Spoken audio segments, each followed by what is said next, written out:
Brian Petula. Thank you for coming in. New Mayor of Kiama, all the way up from Kiama to share with us. Are you happy with the new council? Yes, I think it's a good representative council. It's largely a lot different to the previous council. Only 3 of the existing councillors stood and were re-elected, and 6 new ones. Yeah, new mix. A good mix? Good mix, I think, yes, representing different parts of the community, so very pleased. Anticipate easy to work with? I think so. It seems so far. The attitude is very positive, and we've only had a short meeting so far, but first meeting tonight. Yes. No stranger to Kiama Council though. From GM to Mayor, GM a long time ago, but to Mayor. Was your ambition back then to be Mayor, or did that something? No, I retired with every intention of staying retired. It was during the problems with Wollongong and Shellharbour. I went and sat through the inquiry into the Shellharbour Council and became quite concerned that there would be a move towards amalgamations and leading to some sort of large Greater Illawarra Council, which I think would be disastrous for Kiama. So that reignited the flame, and I subsequently ran for council and have been on for 4 years prior to this last election. That preempts one of my questions, which I will ask you about a little later on. It took a while to get there as Mayor.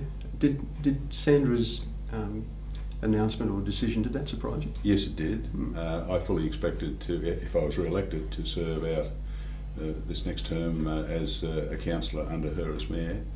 But she made a decision fairly late in the piece, after some agonising, I think, to not run again. So which left the opportunity open to run for Mayor.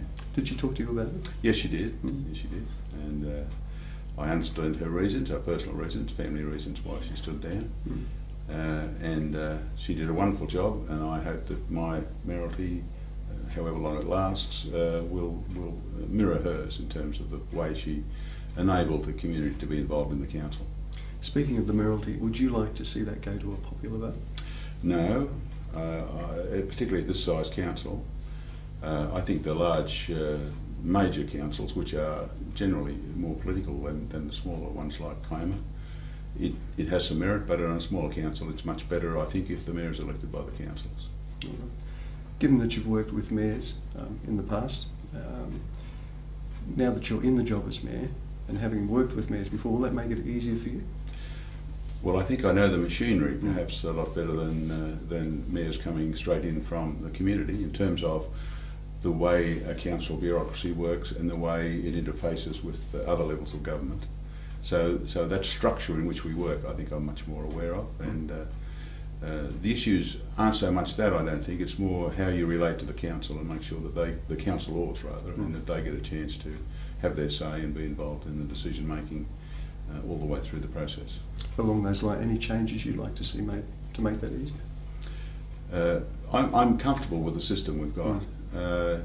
It's basically trying to be inclusive and give everyone the opportunity to have a say, and to let the community have an involvement too. Kiama Council, Category 4 Council, is it time for that to change? You've grown since then, Category 4 for forever and a day. Do you think it's time to apply for a change? That doesn't play much of a part in the way the council operates. And in fact, we probably won't grow to a large size council. The environmental factors and the geography of the area would preclude it growing to that extent. And I guess it's not what the residents down in Kiama want, in the municipality want. We want to keep the village atmosphere whilst having a thriving town, so it's a balancing act for the council to try and make that work. I only ask that because tonight you will be looking at the mayoral fee and councillors' pay and all that sort of thing. Category 4 limits that, and a higher category would increase that. Shellharbour, Wollongong, they went for the maximum rate for mayors and for the councillors. Do you feel there'll be a similar push tonight? The council has had in the past, and it'll be up to the new council, of course, tonight to decide what will happen in the future. But the council has, because this is all determined by an independent body outside of the council has basically gone with the recommended amount that they propose, and has in the past taken it at the upper maximum level. Okay. And do you think that that's reasonable? Yes, I guess I think it is. Yes. Right. Why? Why? Mm. Well, I don't think any councillor comes into the Kiama Council expecting to be paid large sums of money. Mm. And the amounts that councillors are paid is not great, really, in terms of the time you're expected to put into the job these days. Mm. Very true. Let's just briefly get on a couple of issues. Kiama's growth appears to be limited by the amount of affordable land that's available. Is that a worry? Yes, we've had ongoing discussions with the Department of Planning regarding the availability of land and the number of blocks which we should have available for development as residential land. Mm.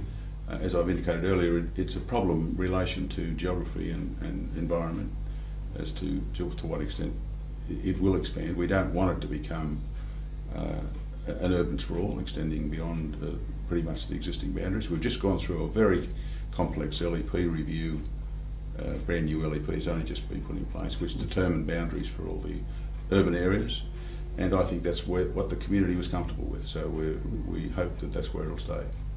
You touched on this before, but I remember when Brian Weir stood down from Shellharbour Council, he mentioned then that he would like to see Kiama and Shellharbour councils amalgamated, but you're firmly against that. I think our community would not want that. Mm. I think they have a proprietorship that perhaps some of the other councils don't have. Mm. We have developed a very strong community link through various organisations, precinct groups, residents groups, ratepayer groups, and in a recent IRIS survey, and they do surveys through New South Wales and Queensland for councils and on councils, we not only topped, in terms of doing a good job, we topped not only our category of council, but came out on top of all the categories. We were number one on their list. So I think that suggests that the community is A, happy with what they're doing, generally. I mean, there are always problems that we've got to fix.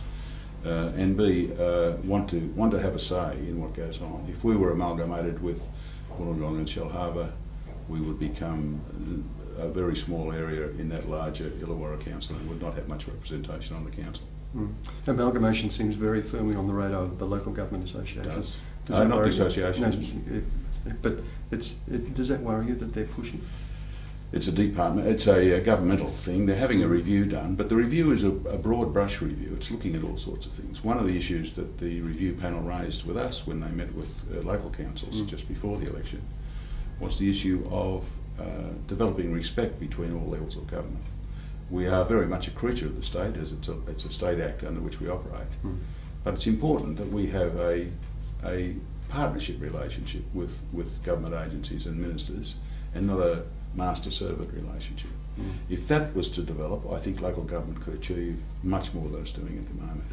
On the other hand, in terms of amalgamation, we do a lot now with Shellharbour Council and with the Southern Councils Group and with Wollongong Council, even down to things like tendering for quarry materials and so on. We do with Shellharbour, we share plant, and we're looking all the time at ways in which we can work together better whilst retaining autonomy in issues that are important to us. I won't keep you much longer. Finally, property register, the NBN name for Kiama Pavilion. There's a number of issues waiting in the wings, but do you see any main issue that will crop up that is going to take up council's time this year?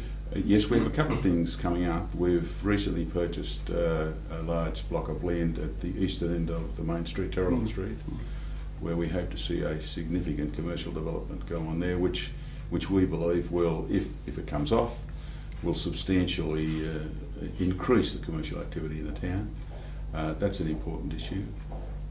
We have a number of other things on the go. There is the issue of our problems we've had with short-term holiday rentals, which we've now, we think, resolved with the DCP, and that's being tested now. I guess school holidays started this week, so we'll see how that goes in our linkages to the police, so we can handle the complaints that come in about those. The long-term issues are more in the way of maintaining our financial viability as a bulwark against any possible amalgamation, and making sure that we keep those community links open to the community. Talking about that commercial interest, any supermarkets shown any interest?